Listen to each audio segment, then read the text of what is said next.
வியாதி நீங்கும், வறுமை நீங்கும், பாரம் நீங்கும்.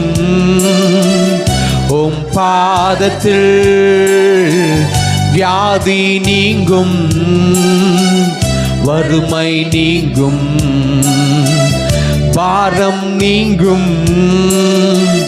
உம் பாதத்தில் நன்றி ஐயா, நன்றி ஐயா, நன்றி ஐயா. அந்த மாலை நேரத்தில் உம்மை உயர்த்துகிறோம், உயர்த்துகிறோம் உம்மைத்தானே என் தெய்வமே, என் இயேசுவே. நேசம் உண்டு,